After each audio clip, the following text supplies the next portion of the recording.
A group representing Tucson, Arizona delivered a 21-foot cactus by truck to Amazon's Seattle office. The City Council of Stonecrest, Georgia voted simply to hand over 345 acres of land for the tech giant to build its own municipality, a new town which would be called Amazon City. And the night... Wait, hold on, seriously? No, this gets weirder.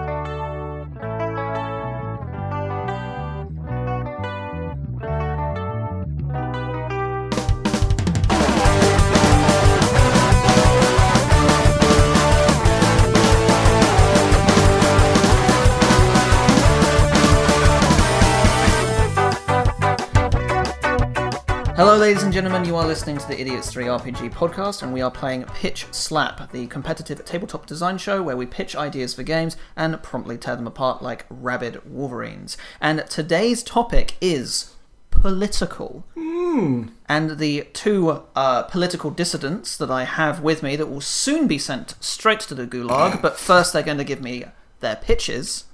I have with me Mr. Duncan and Mr. AJ, and each of them are going to tell me when the last time they went to a political rally or protest. Hello, I am AJ, and I went to the political process in 2005 to protest Emperor Garfield when he was crowned King of New Zealand, and honestly I was lucky to get out of there with both my legs. I thought he was declared Emperor of Mondays. It was a very mixed message. We honestly didn't know what we were protesting. I see. Okay. Well, a good cause either way. A good cause. So I can give you an extremely recent example. Mm-hmm. I approximately 4 weeks ago was held up at Glasgow Airport because of a strike. Oh, is that really taking part? Yeah, I was there, and I was a participant in the strike because my addition to the massive queues for which made me late, put pressure on management. Mm-hmm. Okay, which was the goal of the strike. Therefore, I was a participant. I didn't realize this was still the mundane episode. Yeah, I had no idea. Truly, you are the next Che Guevara. Thank you. Get this man a beret. Thank you. Vive l'ami. These unlucky two will be putting forward their game ideas, and I will be awarding points based on fun, design, and novelty, as well as one additional special category, for which this game, it is politics. It has to be political, and the more political it is, the higher they score. But that's enough of that. Mr. Duncan, because of your wonderful contribution to the Glaswegian airport workers' strike. Yeah, presumably they got some kind of union name, but I don't know what it was, because I was just sort of raging in a queue for 2 hours. Well, you get to go first. Thank you. Either way. Thank you. That was a big win for that protest, is that Duncan gets to go first. Yes, so to all the Glaswegian airport workers from Glasgow Airport, not Prestwick, unless they were on strike as well, which I don't know, but thank you for this opportunity. So, this game is called Welcome to the Consortium. Okay. Welcome to the Consortium is a United Nations simulator with role-playing elements.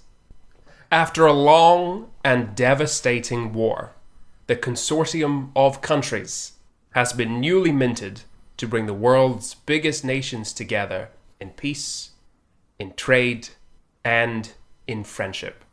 Nice. Each player represents a nation joining this fateful union. You will have to negotiate trade deals, earn points by forming alliances, and secure your nation's interests on the world stage. But beware, just because everyone is friendly does not mean they are your friends. Welcome to the Consortium. Bum bum bum bum. I'm hooked. So, as the blurb foreshadows, this is a sort of United Nations-esque scenario where each player is the representative of a nation. Whether you're the leader of it or a foreign ambassador is up to you because it's not relevant. Either way, you are here to represent your country's interests on the world stage as this consortium is founded. The way to win is to earn points. The way to earn points is to secure deals and resources and such that are in your favor, and you lose points for things happening that are not in your favor. So, for example, if you end up at war with someone, which is possible. Oh. Yeah, you don't participate in the war because you are a politician, but it will impact your country's wealth, basically. So the really short version of this is that there are 5 rounds, and that's an arbitrary number. I don't know how many rounds is quite right without like really vigorously playtesting. Everyone gets a turn in the round, and on your turn, you can request meetings with other players, you can negotiate deals, you can denounce people and form alliances, you can go to war if you need to, I guess. But it has to be done in character. So you're not just being like, oh, Jack, can I have some iron? Yet. You have to role play the trade deals. That's part of it. And in fact, the setup to this game is figuring out what your country is called and what the national accent is. Oh, so these are whatever country. We're not playing actual countries. No. You can be whatever the fuck you want to say. I got dibs on Rushko-Slavia. So yeah, that's kind of like the quick gist. Is every turn you're wheeling and dealing and trying not to get slaughtered in a vicious war. That's what the Consortium is for. Mm-hmm. Don't get slaughtered in a war. That's what the Consortium's for. That's what they've got. Join the Consortium. That's such a low bar. It was a bad war. And yeah, so you kind of have to role play your way through it. Now here is a twist, if you like, and you're welcome to rip apart any of these mechanics in just a moment. Let me get through my twist. One player is the adjudicator, who is not an ambassador. They are like the House Speaker or the United Nations House Speaker. You've really done your research. Well, it's the consortium of countries, and they're called the adjudicator. I made it up in it. Now that's what it is. They don't actually actively participate in the gameplay as such. They're here to set scenes and mediate between nations. So GM-ish. So it's like half GM, half banker from Monopoly, because you also control people's resources, and all trading of resources is done via the adjudicator, not from player to player. Mm-hmm. This allows you to be extremely secretive. So I could hand you a piece of paper whilst Jack and someone else are talking, and be like, hey, do you want to do a deal? And then, if you agree, I can hand the note to the adjudicator, who very silently swaps the resources. Okay. And the other players have no idea.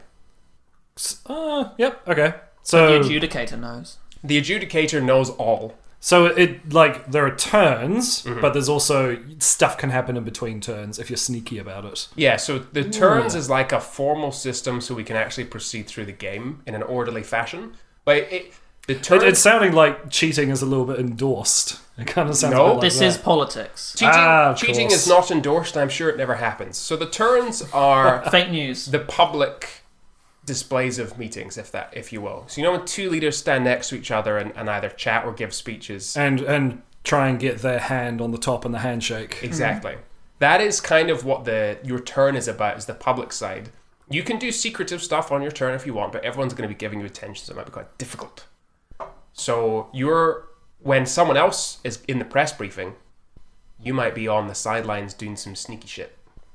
I like it. How many players do you reckon this would work for? What's your ideal number? It sounds like I've written the game for 4 plus 1 adjudicator, so 5 people total. Mm-hmm. So the game, all the maths he says with air quotes. Maths. The very rudimentary figures I have brainstormed thus far is based on a team of 4, a team. Because we're all a team here. We're a consortium. Stop. It's based on 4. I think it would be more fun though with more. So I think if you had a party game, if it was a party game, everyone understood the rules and was perhaps, as many games are, better being slightly sloshed. I was about to say, this sounds like it'd be good for high schoolers to learn about politics. No. I guess you could do high schoolers learning about politics, but all they'll learn is like the bad stuff, not how to meaningfully participate in society. Because school doesn't teach that. So you're so controversial. How can you say something so controversial and yet so brave? Yeah, because that's me in a nutshell. Okay, move on. Yes. Questions Do you want to dig into any of the specifics? Or do you want What me to does a lead war you? look like? What you said it affected Oh, of people's course you economy. jumped straight to the war. Yeah. You will get war yourself if you do not stop back, chat. Tell me about the guns and the I blowings tell up. you about war. So, war is not meant to be common. It's meant to be an absolute last, like, plan Z. You know? Like, when you've expended all other attempts to negotiate with a country, but they are continuously hampering you, then you can declare war. You must have a casus belli. Casus belli. I was just about to say that. I was this close. I'm so glad I didn't, because it didn't sound as good as I'll it take did that. in my head. I'll take that bullet for you. Yeah, thank you. So you do have to have a casus belli, and it has to be agreed by the adjudicator. So you can't just like turn one declare war, because that's pretty lame. But if you've been in an active rivalry with another nation and they're quite openly hostile, or they're just being a real pain in your ass, or maybe they're like funding terrorists and shit, because you can fund terrorists. If it's approved, then you go to war, and it bleeds you resources until someone sues for peace, and whoever sues for peace first loses the war. So being in a war is actually bad for both sides. Yes. But if you've got a lot of money, you can probably... Yeah, so if you have the resources to waste, and you reckon you can outlast the other person, because if you win the war, you get a little bit of money back. So if you can outlast them, then you can win the war, and you will seriously reduce their power on the world stage. So what's to stop someone from... I guess it depends heavily on the adjudicator, but what would be to stop someone from making up a casus belli like, we need more room to expand, we're going to conquer you? Probably won't be accepted. I mean, if you have a really like war-hungry, lenient adjudicator, I guess that could be accepted, but the idea with the casus belli is that it's like you're doing something in the game, and expansionism is not in the game. So maybe you're never trading with a nation, you are constantly trying to hamper other deals or make other people rip up their agreements, and there's a thing you can declare a rival, which means you're not at war, you're not losing resources, but you're also hampering trade in the world stage. Maybe if that happens enough and you're like, oh, fuck it, you can declare war, try to get it approved by the adjudicator. If it's approved, and the table will probably sense whether it is appropriate or not, then you can go. And what kind of resources can you trade? What is the benefit of working with your neighbours?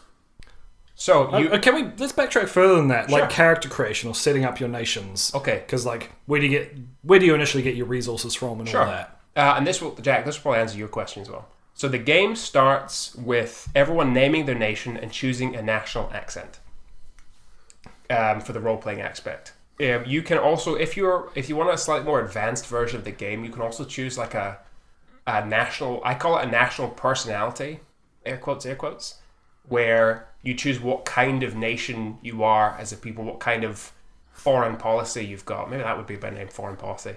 And you have to kind of role-play as that rather than yourself.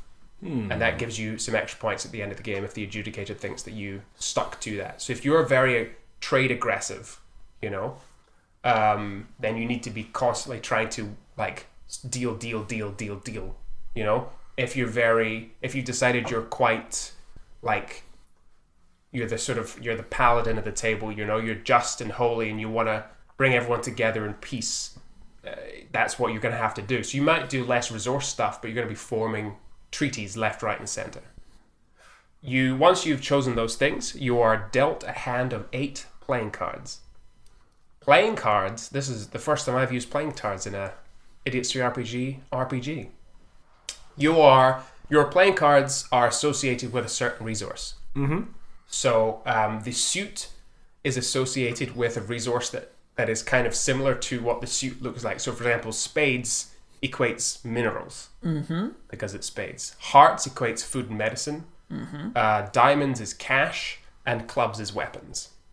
Oh, so you still have weapons. So you can trade weapons. You just can't use them. You sort of use them, but no, you're a politician. Your game takes place at the Consortium. If the world goes to war, you're not a part of it. You're a politician. You don't have to go to war. Classic. Leave that for other people. You've got bone spurs. You don't have to go to Vietnam. Yes, exactly. Everyone at the Consortium has a doctor's note with bone spurs on it. It's like you just hand it out with your ID card. Yeah. So you're given those 8 resources. The idea is, the aces, by the way, are unique resources there's only one of each in the game. Is one of them the queen?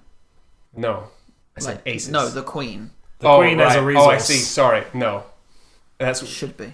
There's enriched uranium. There's medicine. I think there's a science card, and oil, and I can't remember what the fourth one is, but it's the queen. It's the queen. It's the queen. Oh my god. It's the royal family as a whole. Oh, it's precious stones. That's right, precious stones. Do you know who has a lot of precious stones? For fuck's sake. Okay, so the ace of diamonds is the queen. Yes. There you go for today's game. Britain wins again. Once you've got your cards, you note down what resources you have on a piece of paper in front of you that you don't want anyone else to see, and you give your cards to the adjudicator. You don't get to your game takes place on paper and noting things down. The actual, I guess what you might call the gold for which your bank account is based on is held by the adjudicator. So all physical transfers are made by the adjudicator. So if you've got an 8 he's the blockchain. Yeah, so if you have the 8 of diamonds, put it on the blockchain. Yeah, if you have the 8 diamonds, you write down maybe 8D, something like that. And then when you hand that to someone else, you'll scribble it out, and when maybe you give them the D. Yeah, give them the D, 8 Ds, and maybe you'll note down who you gave it to for future reference or something like that. But the actual transfer is done in private and secret by the adjudicator. This is the first tabletop game to be put on the blockchain. I think we're entrepreneurs now, guys. Can I get extra points for blockchain? Yes, absolutely. Game-based. You get 1,000 bitcoins. Yes. But someone to check the value, quick, before it goes down. That'll be like $1 million. $1 million? I'm pretty sure. Isn't it at 1,000 What do you at the want moment? with $900,000? Well, it's at like $1.1 million. $5? What do you mean $600? Yeah, exactly. You've got it. There's another sort of optional start game thing, is that when you announce your character nation's name and your accent, you also brag about what your country's best known for. So basically whatever resource you have that's highest. So if you're like got tons of minerals, you say that we're best known for our rich sources of iron or something like that. That way, the other players around the table from the start know who to go to for certain resources. What if we have the best potassium? Then good health, I guess. Either nice healthy bones or dying of radiation sickness. Calcium. nice help. What? I don't know. What does potassium do? I don't It know. makes bananas. But Kazakhstan has a lot of it. Okay. I don't know. One thing I was wondering, so you get your resources at the beginning. Can you get more, like through mining, or is it mainly through trade? Every turn you draw a card.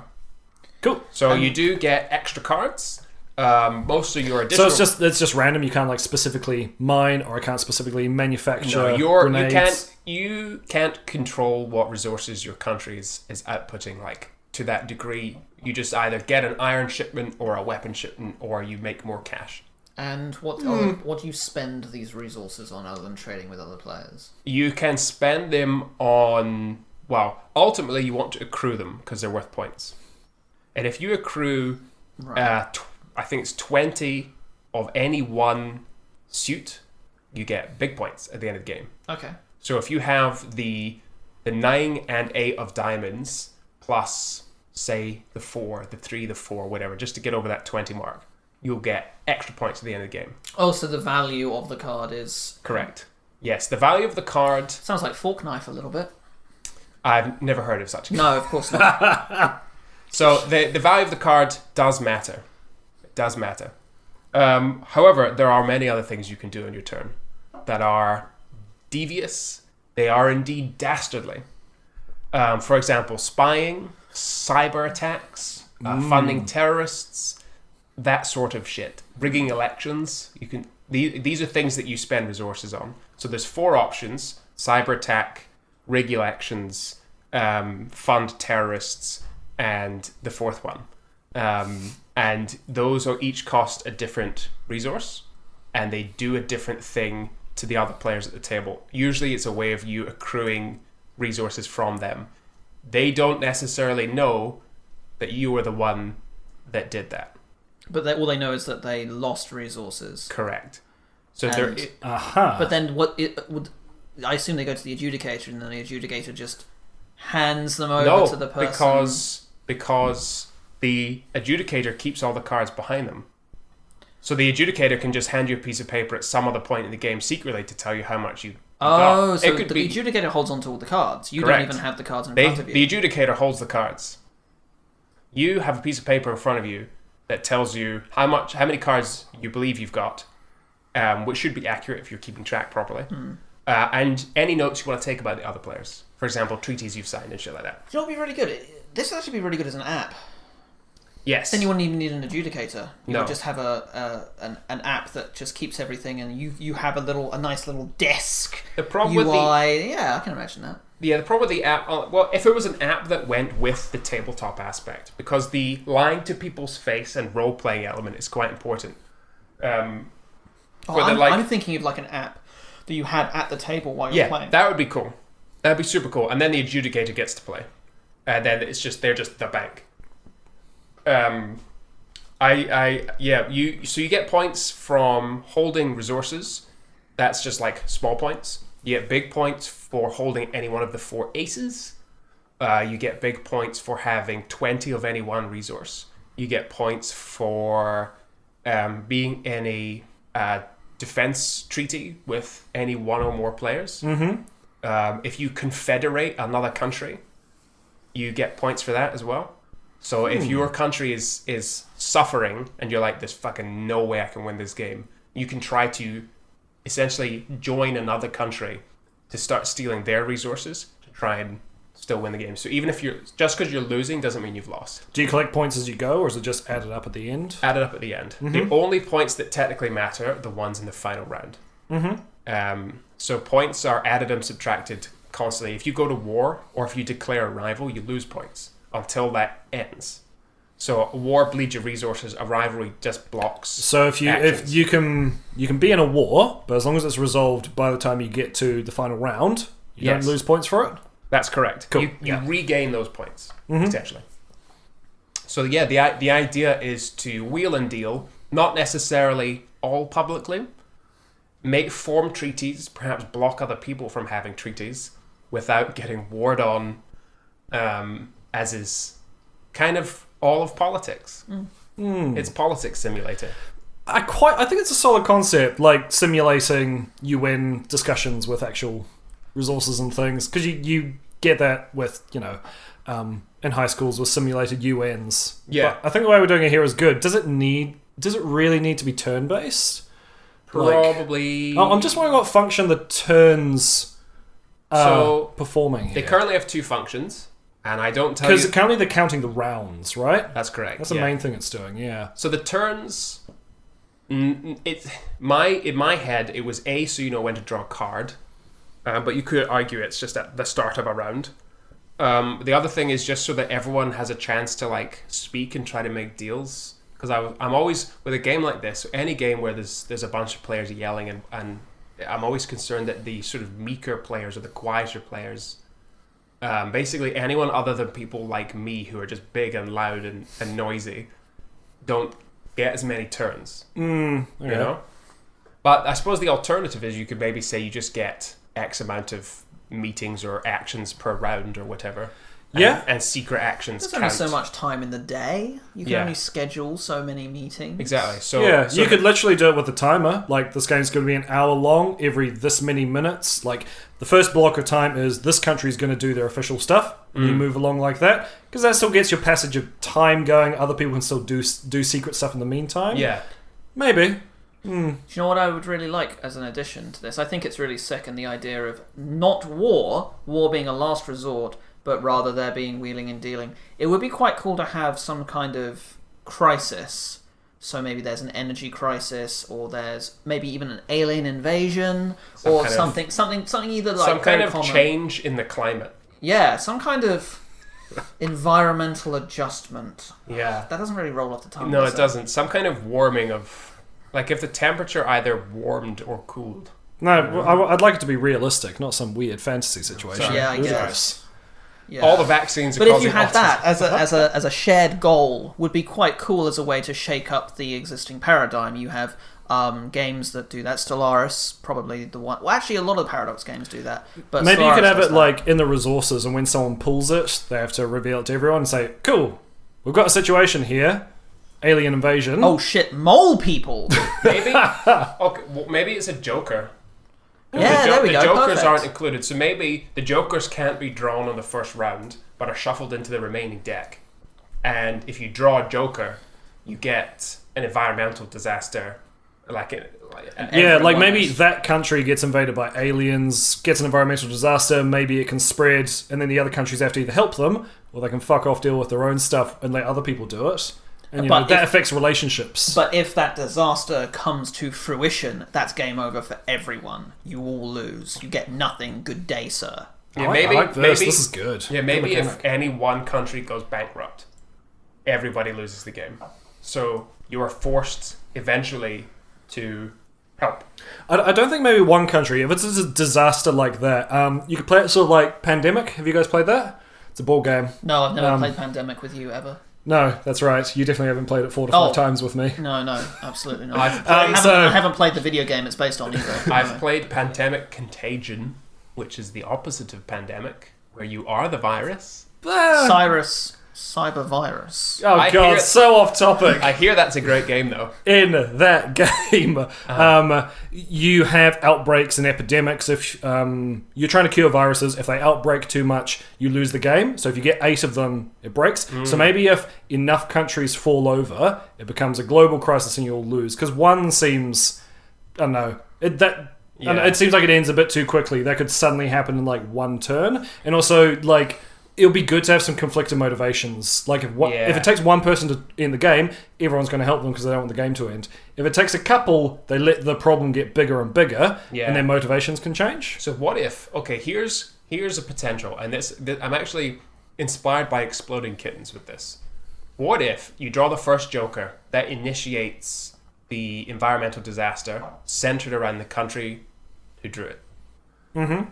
As soon as if the first Joker is not resolved by the time the second one is drawn, the game ends because it becomes a global catastrophe instead of a minor one. I would worry that would be too random because if you had 2 Jokers, let's say, in a row, that would be, game over. Again, you could do what Pandemic does, because they split up the deck into 5, I think. You put an epidemic card in each one, you shuffle those separately. So if you shuffle all of it together, you could get 2 in a row. But this way it spaces it out. Yeah. You could do, you got the deck, you got 3 piles. You got the top pile, the middle pile, the bottom pile. Top pile's got a Joker, bottom pile's got it. You shuffle them aside from each other, and then you go one on top of the other, so they're definitely going to be spread out. Yeah, but they could be super close. Yeah, so you have to help the country. Yeah, because if this is played with one deck of cards, that's not actually many cards potentially between them. No. Yeah. And I wouldn't want there to be a save or die situation. Have you guys heard save or die? It's a D&D term where if you roll and you don't succeed, your character instantly dies, and it sucks.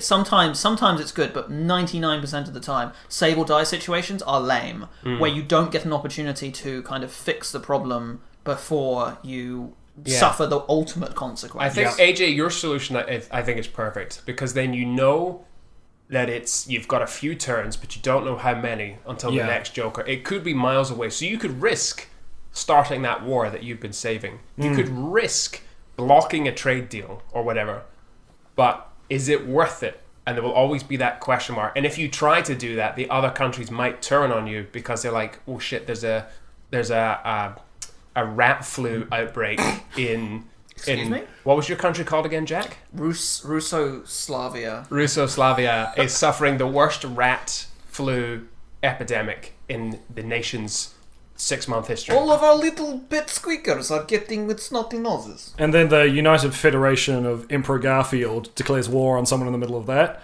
You're probably not going to get brownie points and everyone's going to hate you. Exactly. In the middle of it. Yeah. Exactly. So you know it's coming. You don't know when. It's soon, but could still be a while. So you can either risk it and hope the other nations don't turn on you, or just help them first. Here's a question. If you do solve it and the other Joker comes up, should anything happen? Or maybe just... No. I think no. I reckon those are just linked to each other. Yes, I think those should just be marked as a start point and end point, not individual things in and of themselves. And yeah, I agree. The only other thing that I would add as an additional thing is, you know how you're saying that you can't control what resources you get, you just draw a card. Yeah. I think I think there should be some control over what... Because at the start you said your country has the best this, is the best at this. Sure. That should be related to gameplay mechanics in some way to remove some of that randomness and actually create a bit more strategy. But the strategy is what you secure from other people. Exactly, but if you're a country that's particularly good at mining and every time you draw a mineral card you get 2 of them, or double as much as that, then suddenly you have other people have a reason to trade with you because you have excess of something. Or maybe minerals are used to fund, let's say, terrorist attacks. Suddenly everyone's getting attacked by terrorists and you're the one who has all of the minerals.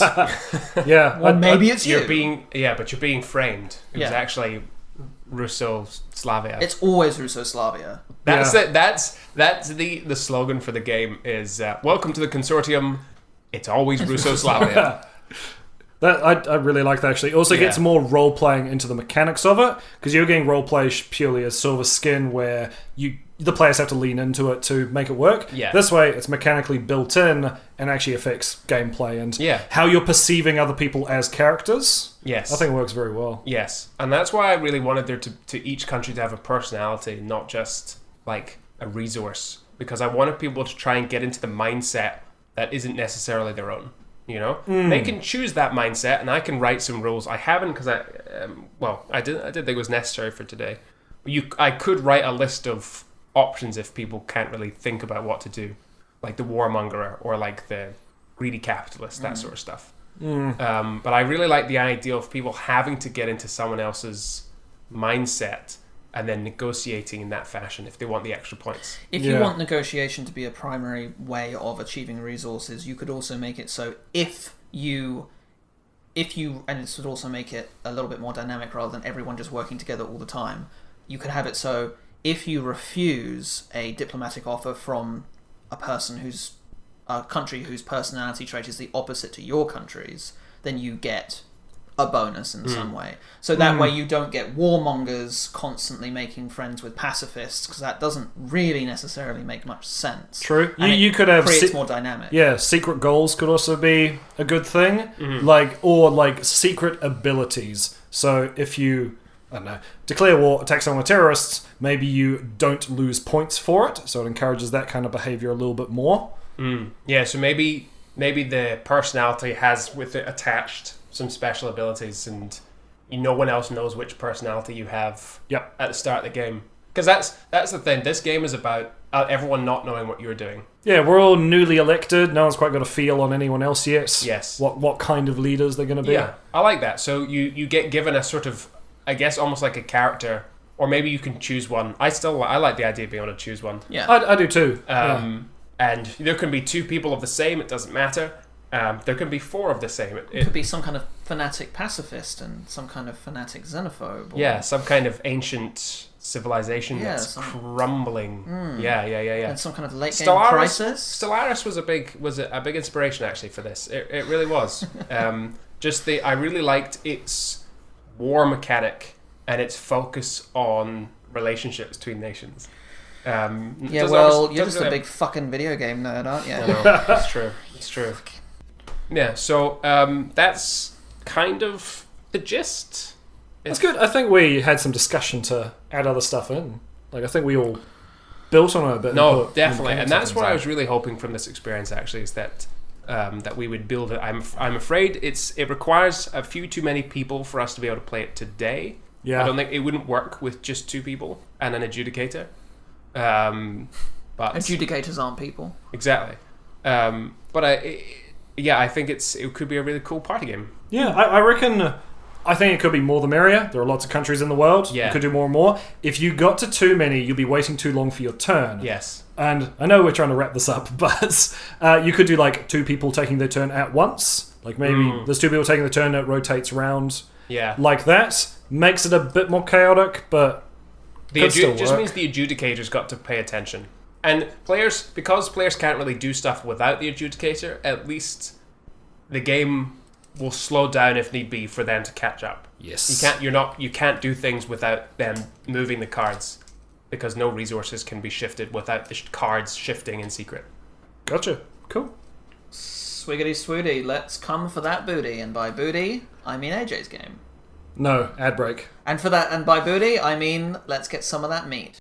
Actually, Jack, there is no meat for you today because we have a new show out right now in the i3RPG podcast stream. It is called Name of the Lore, spelled Lore, and it's a game show all about nerd knowledge and being able to bullshit your way to sounding like an expert. A couple of the topics we cover are A metal from the Mistborn series. The nickname given to a particular Star Wars character. a character from Hellboy whose finger guns shoot real bullets, A mineral from the Sekiro universe. a fictional method of contraception which is mentioned in the Crash Bandicoot games, A boss that you fight in Metal Gear Solid. A legendary item from the world of Dungeons and Dragons. a human trafficker from the Powerpuff Girls series. If that sounds like fun to you, check out Name of the Lore right now. It was a bunch of fun to make and I think you'll all really enjoy it.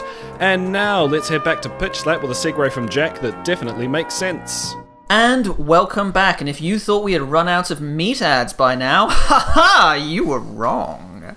And now we're heading over to Mr. AJ for his political game. Thank you, Jack. So, when I first heard the theme political, I thought, okay, what's something obvious we can do? There are some parallels you can draw. For example, perhaps you're running a political campaign to be president with your political party, which I think is good parallels to D&D. And I thought, fuck that, I'm going to do my lame thing. So, this game is called HQ2. Does that mean anything to either of you? Headquarters 2, the Yes. second headquarters. Yes. The Headquarters 2 Electric Boogaloo. Yes. Chocolate mousse. It's to do with Amazon. Are you guys aware of what Amazon's been up to in the last 2 years? Probably awful I things. suspect clearly not, based on our... Well, are they building a new headquarters? They are building a new headquarters, and this was a big drama since late 2017, so this is highly topical. Highly topical. So, Amazon announced they were making another headquarters, and the way they went about it was not like usual. They basically ran what was called Hunger Games for America, where they were going to build it in a city, and it was basically a contest where they said, okay, if you want us to build our headquarters there and bring $3 billion and 50,000 jobs, send us your application, convince us why we should build our headquarters near you. And it all went fucking weird. That's not Hunger Games. Yeah, I know, that's how it was described, but that's not the right description of it. Sounds like a perfectly normal application process. Not really. That's not usually how you do it. Usually cities don't come to you. You go to cities. But Amazon is so goddamn enormous, they can make the demands, and the cities have to play along with their game. How did it get weird? You said it got weird. It got weird because it genuinely did kind of turn to a contest, because they had 238 cities, and then they whittled it down to 20 after 6 months, something like that. And so they were genuinely narrowing it down, like the Hunger Games, where it gets less and less people and you're wiping out districts. If only the Hunger Games had more paperwork, it would be so much more interesting. So, my game is, you are playing cities trying to attract Amazon to build their headquarters in your city. Okay. And you got to do whatever they ask, make your city in the image that they are looking for. This is all the start of a little corner of mine called AJ's Made a Board Game Again on the RPG show. Yes. So, here's how it works. The players generate criteria, which can be whatever you want. I've got a little list of suggestions here. So, suggestions for like criteria that Amazon might come to your city for. So, rates of homelessness, minimum wage, internet speed, proportion of gingers, taco trucks per square kilometre, chinchillas per household, average shower temperature, ear length, public art features featuring explicit nudity, slim shadies, weekly camel races, price of Zambuca, professional jugglers, water ski accidents, porn production companies, meatball to spaghetti ratio, annual Smash Mouth concerts, or rats employed as chefs. Did you say anal Smash Mouth concerts? I think you're just hearing what you want to hear. Yes, Jack. I am. You're right, I am. Okay, so you produce your criteria. We need a total of 6 for this one. I don't think there's a specific number of people this would work for. 4 to 5, maybe a few more will work. So, you have your criteria. There can be any silly thing you want. you reveal 3 of them at the beginning, and then you also need some kind of goal to work towards. The criteria are out of 20. You all start with 10. And the requirements are you either want to have the highest rate of that, the lowest rate of that, or the median amount. So maybe you want the highest meatball to spaghetti ratio, or the lowest meatball to spaghetti ratio, or the median meatball to spaghetti ratio, and then out of 20 is your metric for it. It's not necessarily the actual number, it's just this is how we're measuring it on a points-based system. Okay. Following so far? No, but let's keep going. Excellent. So, you put your 6 criteria on the table. Below that, you've got your median, highest, or lowest little cards you've written out. They are upside down. You shuffle them up underneath your criteria card. The one, and you just stack them underneath. The one nearest to it is the one that actually applies to it. The other 2 are rumors of what Amazon do not want. So, they're all face down. The top one is the one you actually want. So, say you put them down, and you won't be able to see it, but let's say it goes from top to bottom, highest, median, lowest. You don't want the median, you don't want the lowest, you want the highest. You want to get the highest score there. Cool? You want your city to have the highest meatball to spaghetti ratio. You want 1 noodle and like 20 meatballs, which is the ideal ratio in real life. Most wild dogs per street alley. No, you get it. Okay. So, that's the setup of the game. You reveal 3 of the criteria. The other 3 are secret. They don't come into it yet. Somebody starts. You've all got 10 out of 20 points. And you've also got another set of cards, which are labeled increase, decrease, and then block. And you draw 5 cards. Those are your actions. And on your turn, you can take 3 actions, which involves playing a card.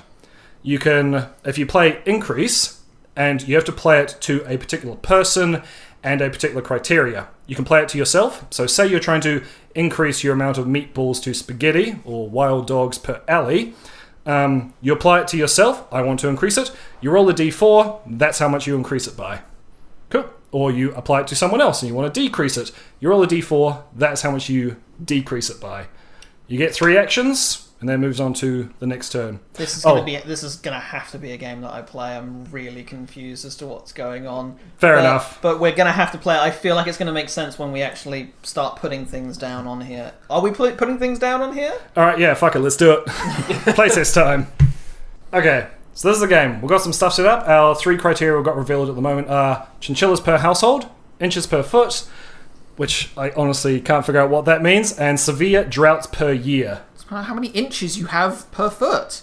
It doesn't make sense. It makes loads of sense. So you want to have either the most inches least, per foot or medianist inches per foot. Yeah, exactly. Yes. In your city. Measured on a metric of out of 20. Yes. And that's your score. Yes. So, we don't know actually what Amazon wants. Do they want the highest, lowest, median? At the beginning of the game, you get to look at one of the rumors. So, the one closest, you can't look at that. That's what they actually want. Because in real life, Amazon didn't tell anyone what they're actually looking for. They just said, convince us, give us tax breaks. That was it. Didn't know what they actually wanted. Money. They want money. That's what they want. They want money. Basically. They're a business. They want money.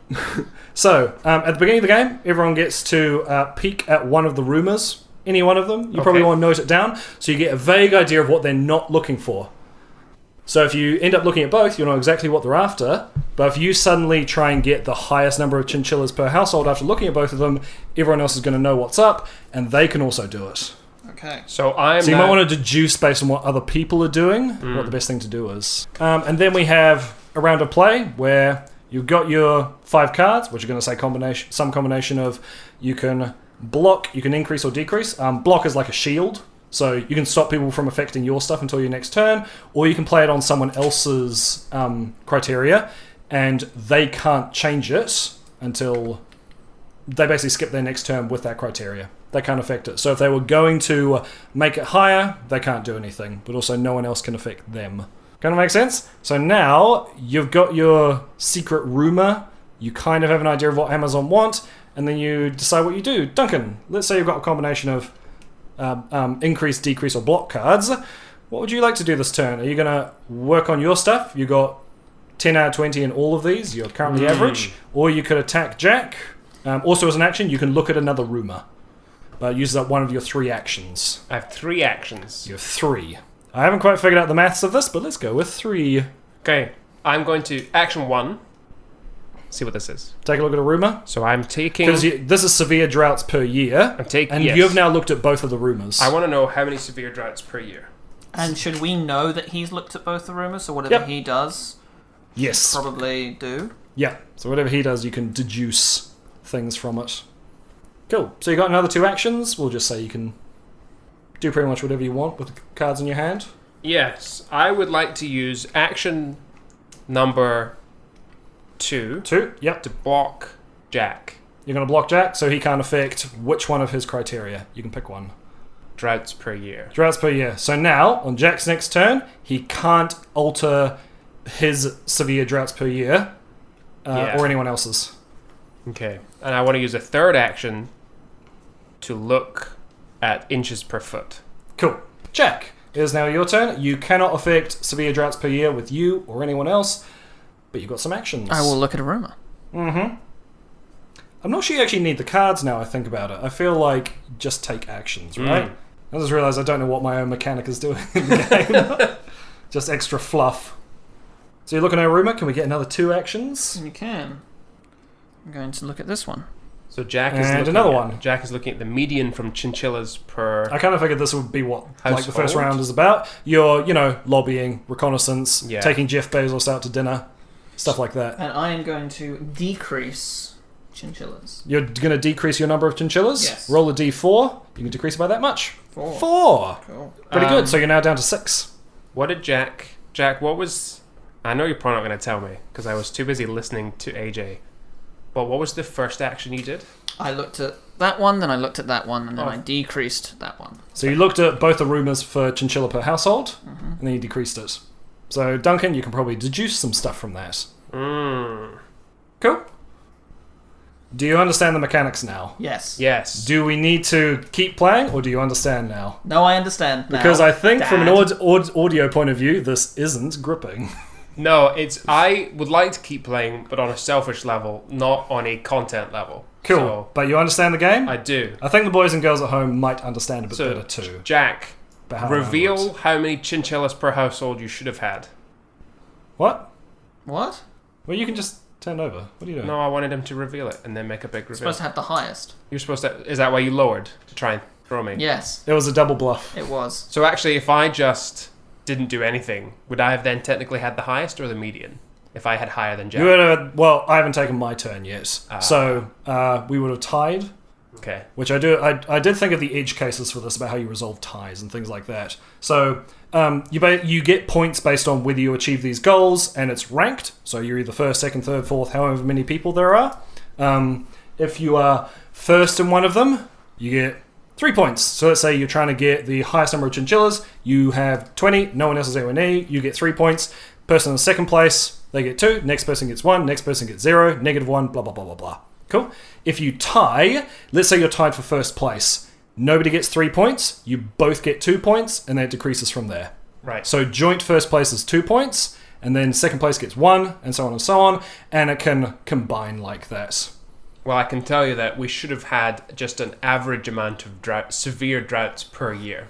Not just normal droughts. You can have as many of those as you like. But severe droughts per year, you need just an average level. Yeah, and if you want to add some more role-playing and stuff to it, if you're trying to increase or decrease something, you can say exactly what you're doing. So, for example, if Jack tried to decrease your number of chinchillas per household, he could have said, I'm going to send truckloads of cats to Duncantopia and let them loose so they can kill all the chinchillas. Oh, I like that. Yeah. That's a nice little extra flavor. It is extra flavor, but like I said, AJ's made a board game. We need to put an RPG skin on it. Yes. That's how I'm doing this. The other way I thought was maybe you randomly generate what your stats are at the beginning, so you get a bit of an advantage, but it doesn't really add much to the rolls. It's just something you have to deal with later in the game.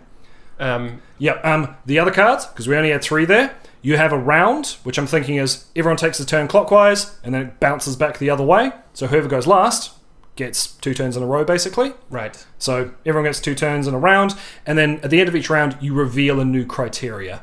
So more and more you have to focus on more and more stuff during the game. Everything you've just done counts, but then new things open up. Sure. You have to focus on more and more things. Remember your requirements more and more. Okay. So it gets more and more complicated as it goes on. What was I thinking about? Oh, you could have weightings. So, for example, chinchillas per household could be worth less points than severe droughts per year. Fewer. No, Jack, cut that. No grammar stuff. Get out of here, Jack. No, get out of here. You're fired. What was I talking about? Exactly. Chinchillas per household could be worth fewer points Thank than severe you. droughts. So, for example, chinchillas start at 4 points for first place and then decreases. Severe droughts could be 3 points and then decreases. So maybe you get people in a scrum trying to get the highest number of chinchillas and they forget about the other ones. Mm-hmm. Yep. Or maybe you just focus on the small fry, which no one cares about, and you end up winning through just amassing points instead of going for the big fish. Because if everyone's trying to get the highest number, works. you'll... That works. In fact, there's a game called Smash Up, which is a sort of card game where it's played on different locations. Every location is a card, kind of like your requirements here, and every card's worth different points. And I can tell you exactly what you said you suspect would happen does. Yeah. People pile onto the mega points, and the person that tends to win is often the person that goes and steals a bunch of lower points. Yeah. When everyone else is scrambling and brawling by themselves. I always think it's a good mechanic, just as like a distraction. Yes. Everyone else is... Yeah, the big stuff. points often end up... I mean, you can't leave them alone because then someone comes in and steals mega points. Tragedy of the commons. Yeah. Yeah. So yeah, that's the basic version of the game. I have a bunch of other rules and stuff, which I intend to make this into a PDF. So it's like a board game you can generate yourself with bits of paper. Right. And there's a bunch of other rules, including you have to spend your city budget to perform actions, or to buy, instead of a D4, you can upgrade to D6. And there's a whole bunch of supply and demand stuff around buying contracts to, say, exterminate chinchillas and stuff like that. But we're not doing that today, because way too complicated, and this is bad enough, clearly. So yeah. Audience, in case you are interested, the best amount of inches per foot is the median amount of inches per foot. So Which makes sense, 12. yes. So it was rumors. It was all just speculation that Amazon would want us to increase or decrease the amount of inches per foot that we had in our cities. Exactly. Well, you still want the median compared to everyone else. It's not that you But want 10, you want the median compared to everyone else. So if you're all tied, you want to attack other people and put more inches in their feet and lobby for, the different imperial system, moving to metric, stuff like that. More inches than their mum. Awful. Oh, Jack's low energy end of day jokes. The thing is, all of these requirements seem ludicrous, but the actual situation was goddamn weird, and the stuff cities were doing to try and woo Amazon before they got down to the final 20 was just strange. What we got? Because I looked at some articles about this, just because it got weirder and weirder. Cities across the country started to get the Amazon bug. Giant Amazon delivery boxes were installed in Birmingham, Alabama to drum up buzz for its bid. The mayor of Kansas City, Missouri personally bought 1,000 items on Amazon, giving each a 5-star review, which said things like, "I live in beautiful Kansas City where the average home price is just $122,000, so I know luxe living doesn't have to cost a ton. That's why at $14.99 these wind chimes are music to my ears." Oh my god. A group representing Tucson, Arizona delivered a 21-foot cactus by truck to Amazon's Seattle office. The City Council of Stonecrest, Georgia, voted simply to hand over 345 acres of land for the tech giant to build its own municipality, a new town which would be called Amazon City. And the night... Wait, seriously? No, this gets weirder. Officials said that in the event HQ2 was granted to Fresno in California's Central Valley, 85% of all city taxes will get put into a community fund to be jointly controlled by the city and the company. Extraordinarily, the proposed agreement would lock Fresno into being jointly run by Amazon for 100 years. So 2 different cities basically offered to give Amazon its own city. Holy shit. That is terrifying. Chinchillas per household isn't shit. They were just going to give them $5 billion in tax breaks and their own city. God damn! They were that is terrifying. That is some cyberpunk shit. Yeah, right Ron there. Kim, state senator, said, "It is no longer, in my opinion, capitalism. We're living under feudalism of the Lord of Amazon." Yes. Yeah, that's a great neo-feudalism. I've been going on about this for so fucking long. Right, do you, I know the game's not incredibly interesting from an audio point of view, but do you see why I wanted to talk about this? Yeah. Yes. Yeah. God damn. 2 years later, still very interesting. Yeah. Oh, and then, so much stuff happened in this. Where was picked? There was a place in Northern Virginia picked. I think they picked a couple, and they picked New York. No, not New York. New Jersey. No, Long Island. There we go. I got there in the end. I'm remembering my Googling. They picked Long Island, and they said, cool, we're building 25,000 jobs here, and the other one here, we're splitting it. Which, to be frank, was lame. We wanted a winner. This was a terrible compromise. But once New York got picked, they said, okay, cool, they've picked us, now we can negotiate. So now we can change the terms. And so they're like, oh, see, people here aren't happy. They're not happy we're giving you $3 billion in tax credits because our subway system's fucked and everything like that. Can we renegotiate? And Amazon genuinely just went, no, left. And they pulled out of the whole thing, and then they moved to Tennessee. And that was it. My God. That's they have so much power. Do you know how much Amazon is worth? Do you know what their market cap is? Peak America. Less than on Google. Or Alphabet, rather. Okay, I know that. Nike, for example, is $100 billion. That's their market cap, the price of all their shares put together. Disney is $200 billion, I think. What do you reckon the market cap of Amazon is? 100,000 billion million. Not far off. What do you reckon? Are they into the trillions yet? $1 trillion. Hey, they are. They're nice. right up there with Apple. It's genuinely scary, and they could have had their own city. If they really wanted to go like Night City, post-apocalyptic cyberpunk stuff with Amazon drones flying everywhere and you having to pay for your breakfast at your own breakfast table, they totally could have done it. Give it time. Give it time. Yeah. Cool. Amazon Echo is like Well, that was fascinating. also the law and enforcement. awful. That's my game. AJ out. Yay! Woo! Well, I now want to die a little bit, but before we do that, before I end my life with our Amazon branded shotguns, let's do some points. Shall we? Points. Okay, so for fun. First off, both of you get a 7 out of 10. Scandalous. Honestly, more than I expected from 7 you. out of 10. Absolutely scandalous. So for Mr. Duncan's, I would have loved to. I feel like it would have been higher if we had an opportunity to play it, or if it was fleshed out enough that we could play it. Controversial. But I feel like it would be very fun to play, but you would have to have the right people to play with. Otherwise, people would be like, "Well, fuck you! I declare war." Oh, what do you mean the adjudicator says no? No, I want to do that. You'd have to very much have the right people who would be in the right political mindset. Adjudicator says no. Yeah, exactly. I think for most RPGs, having the right people is a big factor. But Yeah, definitely. especially in something like that where they can just Yeah. derail and Yeah. not make it fun. Yeah. AJ. Also a 7 with fun. We didn't manage to get through the entire game, but what we did, it was nice to be able to fuck with other people after you know everything that you need to know about the Yeah, rules like and you were stuff. doing with your double bluff and Exactly. stuff. Yeah, Well, because single bluff. you made me. I was suddenly like, "Well, what's he doing? What's changing? Why is he Exactly. decreasing his production of chinchillas Yeah. per household?